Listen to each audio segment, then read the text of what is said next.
Valley. This is Marie's kitchen. Obviously, I am not in my kitchen. This is Blue Lakes. We are at the Snake River Canyon. I'm here at Riverence Farm. This is Todd English, the Vice President of Riverence Trout Farm. And I had a conversation with him prior to this, and he's going to talk to us about what the aquaculture had changed over the years. Todd, can you explain to us what Riverence is all about?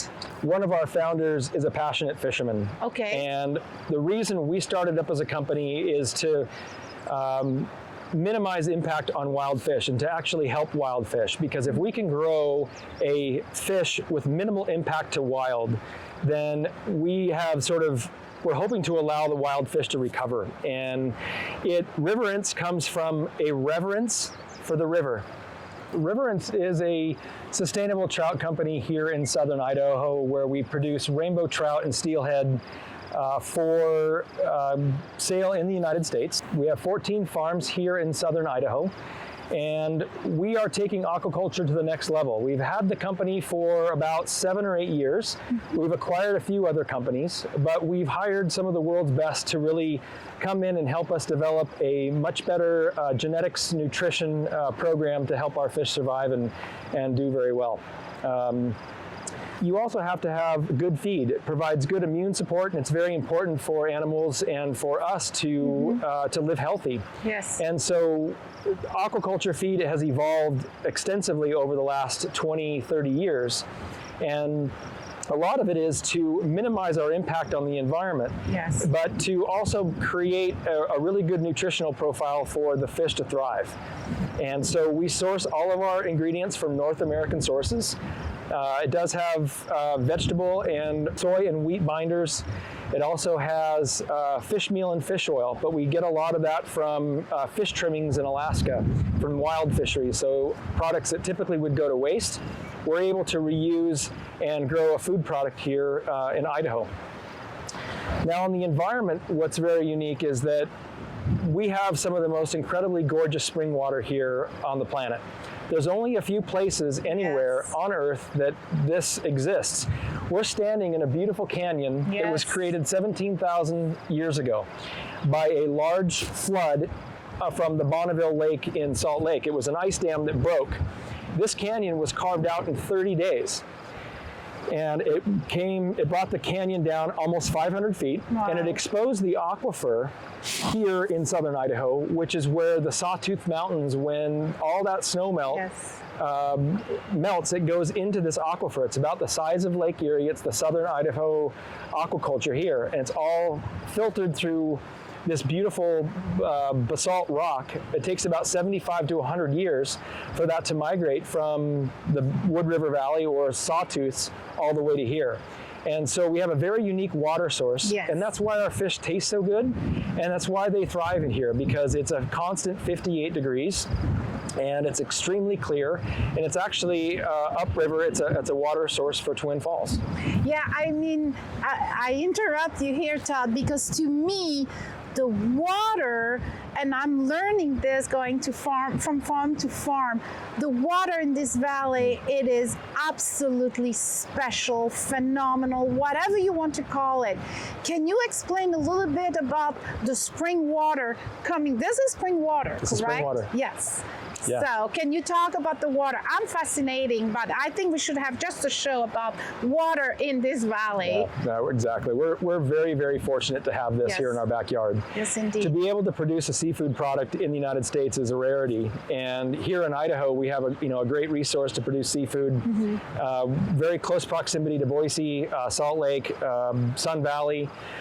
But the water is really why we're here. And like I explained, this aquifer was really inaccessible until that big flood 17,000 years ago, which opened up the canyon. And the Magic Valley here in Idaho, really from Twin Falls all the way to Hagerman, is where this happens. And you can go down further to Hagerman to see the Thousand Springs. Yes. It's really amazing to see this gorgeous resource just coming out of the water. Indeed. At a constant temperature year-round, and it's constant flow.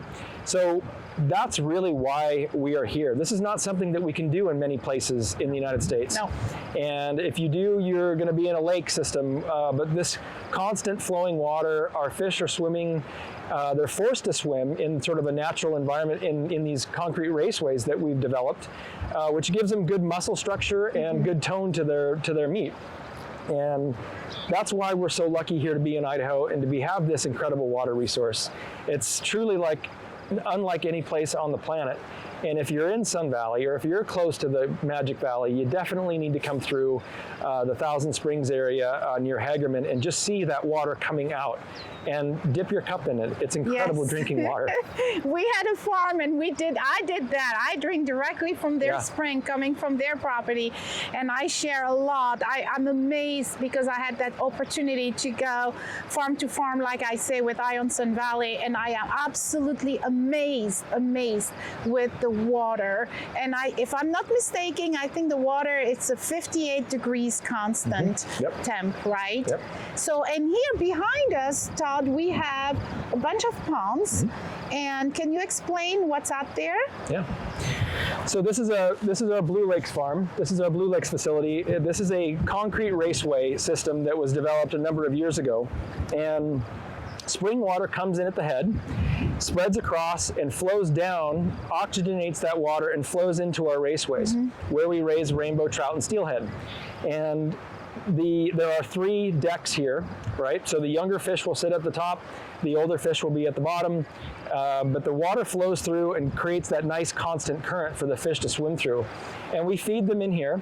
To get to market size is about 360 days. So just under a year to get to market size. I was ready to say 5 days shorter of a year. Yep. I was going to say 365, but it's about 360 is how long it takes to get our trout to market size. And we are a vertically integrated company in that we manage the whole process from egg to distribution. So we have 4 brood facilities, 1 in Washington State and 3 here in Idaho, to create a superior egg from a genetic standpoint. It's important to have very, very good genetics to be able to resist disease, develop strong muscle structure, but strong immune systems. It's an extremely critical part of the 3-pillar system. And so we manage that all the way from the beginning to the end. Over 50% of our seafood consumed today in the United States is from aquaculture. And so we're very proud to be changing the game in this industry. We're doing as many things as we can in the field of genetics, in the field of nutrition and animal health and welfare and science, because aquaculture is a very important part of our eating seafood going forward. Absolutely. So we want to do it right. And here we are again with Todd English. We are coming back from a beautiful tour. Thank you so much for that, Todd, from Riverence Farm. And we are ready to cook a beautiful whole trout. What are we doing, Todd? So today we're going to do a very simple preparation on this. It is about a 1 pound rainbow trout that we pulled from the farms. It has been gutted and gilled, so it's kind of already prepped and ready to go. And we're going to do an oven bake on this. This can also be done on a barbecue for the summer. And what's fun about cooking a whole fish is that it's great for a presentation. So whether you're with a family or with a couple that you can pick and eat your food, it's a really great way to eat the fish. I like to eat with my hands, and this is a great opportunity to do so. Yeah, I like it. We're going to do a very quick prep on this. The oven is preheated at 400 degrees. Very important. Yes, it takes about 12 to 15 minutes for about a 1 pound fish. So we'll get started on the prep and we'll get it in the oven. All right, and I think your preparation is pretty simple. I like to keep things simple. Same here. Seafood is not complicated, but it is to a lot of people. And so I really like to keep the ingredients very simple. I like to keep the prep very simple. And it makes it for a more enjoyable way to eat seafood. It can get complicated, but why do that? It's great with very simple ingredients. We have butter, lemon, salt and pepper, and olive oil. And that's it. Okay, let's show. Okay. One of the things I like to do with a fish that's whole like this is to slice the skin at a diagonal, and we can put some lemon slices in there. Oh, nice. We can put a few lemon slices in the cavity. We'll put a little bit of butter. We'll season it. We'll place it in tin foil on an oven baking sheet or a broiler pan, and into the oven goes. We'll wrap that up and cook it for about 12 to 15 minutes. All right, sounds good. You ready to get started? Yes, sir. You show us. Okay, so I'm using a very basic kitchen knife here, and this trout we rinsed to remove that protective slime on the fish. All fish is going to have a protective slime on it. That actually lengthens increases the freshness for longer, right? Lengthens the time that it can be in the refrigerator. And so I've simply removed that. I've rinsed it. I patted it dry with paper towels. I do that so it doesn't slip when I'm cutting it. When you're cutting, yes. Okay. So I'm just going to take light pressure, and I'm going to slice it a diagonal, and I'm going to go down until I hit the backbone, and I'll know I'm there because it'll stop. Yeah. Okay, and we'll just do a few cuts down to the backbone, not going through that. And this creates a really, really nice presentation. This will be really pretty. I think it will. Yeah. It already looks pretty. Thank you. Yeah. So I'm simply going to slice some lemon that's been halved in about 1/4 inch slices. And I'm just going to lift this up, and I'm going to slide these in here. Okay? Perfect. Yep. Easy enough. Very easy. Lift it up, slide the lemon in there, and as that cooks, the juices will infiltrate that meat and make it very nice and light. This is a great summer dish. I love the presentation really already. Great summer dish. I love the color, the yellow with the skin of the trout. It's really sometimes cool. with these smaller incisions in the back, you have to cut the lemon a little bit so that it fits in there nicely. And so what I'll do here is add a little bit to the cavity. I'll just slice up a few more pieces here. Okay. We'll add a few into the cavity itself, right? Just lay them in there, very, very simple. Okay. Okay. I'm going to take a little bit of butter. You can use salted or unsalted, but I tend to use unsalted butter because I like to use a lot of salt. So I'm just going to slide this into the cavity here. Okay. Okay. And that'll keep that fish really, really moist. Moist, yes. Yeah. I can see And that. then the next step here is to simply season it. So we're very close to wrapping this thing up and putting it into the foil, right? A little bit of pepper. I actually put pepper on the outside. I put a little bit of pepper on the inside as well, just a little bit. And then I also take a little bit of salt and go over the top, and I get a little bit on the inside. Okay. So this, it's only one side. You're not going to do anything on the back. No, there's no need. If you did flip it over, you would destroy your beautiful fish. So we have a foil lined baking sheet here. We just simply lift the trout up and place it in. Okay. And all I'm going to do is just wrap it up. Fold it over. That's simple. Wrap it down. I like to leave a little bit of air gap in there so as it steams. Yes, it steams the fish, and you just kind of wrap it around so that it's nice and tight there. And that is going to be an amazing meal. And it's so simple, right? And we're going to put that little guy in the oven for about 15 minutes. About 12 to 15 minutes. Okay. Do you want me to put 15 or 12? Let's do 15. Let's do 15. Okay, and let me open the door for you.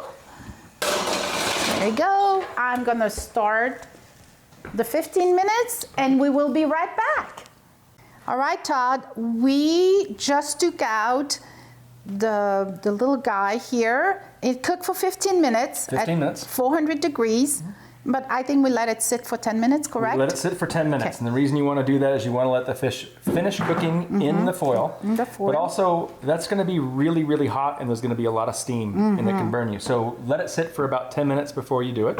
And now you're going to show us the funny part, the fun part, not the funny part, but the fun part of how to cut this little guy. So again, this is the whole fish presentation, and it's really fun to do with family. Yes. We used to eat a lot with our fingers. As kids or years ago, other cultures eat with their fingers. This is an opportunity to get your hands in on the fish and really open it up and do a nice presentation. I am very excited about that. Let's get into it. Yeah, I love eating with my hands. I do. I do too.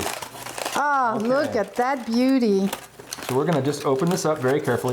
There's gonna be some moisture in there from the fish, and then remember we put butter in there? Yes, we did. Right, so that's just gonna add a nice little bit of flavor. So that is the fish in its completed form. Isn't it beautiful? It is. And it's still steaming. It is still steaming. Oh my gosh, it's So the best way to handle this, the lemons really were for the presentation, right? I actually like to take them out at this point. Okay. And the reason being is that they will make it a little bit more difficult to plate this fish. Okay. They'll get caught in the way there. So we just take those out. Okay. And it still looks nice, doesn't it? It does. Yep. My gosh, So it's a beautiful this fish. this is intimidating to a lot of people to cook a whole fish. And there are bones in here. So there's the spine bones, there's the pin bones, and the rib bones. Okay? We're just gonna start with the tail, and we're just gonna work our way up here. All right. And we don't need to really cut it because it's already cooked. This will just start Yep. to flake. And I'm Look just at going that. against that backbone. Yep. Just to open this up a little bit. Amazing. And that's all you're gonna wanna do, okay? And then what you can do is you can take a fork, and I'm just gonna fold these over, right? So we're just gonna go against that backbone, and we're Okay. just gonna lift. Look at that. That's right? easy I'm gonna as turn that. this over so that you see the meat of the fish. Beautiful. And we're just gonna go up against that spine Amazing. and lift that out. Now I'm leaving the skin on because I like the skin. Do you like the skin? I do. I Okay. do. You can also, watch, how Take easy off. it is to Yep. peel the Yep. skin. Just okay? peel it off. You can also peel that off. So you'd have a really nice piece of meat here. Yeah. Now, as you get towards the head is when you're going to get into the pin bones, and you'll find that there will be bones along that section here, Okay. but in the tail, there's no bones. And I'm just going to continue. I'll keep plating this, and the reason I'm going to do this is I'm going to show you It's a really simple amazing. way to finish this fish and remove the bones. Okay. Okay, I'm going to do one more here. Any trick I Towards can the head. learn, I'm all game. All right, so we're just gonna pull the meat off, right? And as you can see, the bones are all right there. Yes. Okay, this is actually my favorite part. So you just take a knife, and you can start at the tail, or you can start in the front, and you're just gonna reach underneath there and lift And it. just boop, Watch this. peel it off. Look at that. Easy as ABC. All the bones, except for the pin bones, right? So that is your spine and your ribs. Wow. Okay? So the next part is much easier to serve because it's ready It's to go. already, It's yeah. deboned and Yeah. ready to go. It's So- like a fillet. Exactly. And all that butter that was in there and the lemon is going to impart some incredible flavor on this fish. It smells good. I wish our viewers can smell what I'm Yes. smelling right now. Doesn't that smell good? Yeah, it does. So for this fish here, again, it's great to do a little green. I always do a little bit of green. Yep, me just too. to lighten it up a little bit, Colors, add a little color. maybe. And it's already been seasoned on the outside, but not on the inside. The fillet we would Correct. season on the Yes. outside, but this is not going to have any seasoning. So we'll just Correct. take a little bit of salt Okay. and a little bit of pepper. And of course, Lemon. the lemon. Yes. So just a little bit of lemon on each. That's amazing. Just a squeeze, Yep. and voila. Et voila. Well, now my favorite part, I'm going to put this little guy on the side. Here is yours, Todd. Thank you. All right, give you this plate. And I am going to dig in with you. And again, this is going to, and it's perfectly cooked because it's so easy to overcook some fish. Oh my gosh. Isn't that it really is That's good. amazing. It's nice to cook the whole fish because I think the bones impart a Oh little bit my of flavor gosh. into the fish. The skin, the whole fish really creates that nice flavor profile. It's very easy to cook, and it is one of my favorite ways to cook this fish. Oh, it is good. You know, I was telling you earlier, if you have branzino, I love branzino. And there is a restaurant in San Diego where they bring you the full branzino. I love it. Again, thank you so much for being in my kitchen, Todd. I really, really appreciate that. And again, cooking is love for me. And take care of each other. And don't hesitate to sit at a table, share dinner with friends and family. And until next time, au revoir. Au revoir.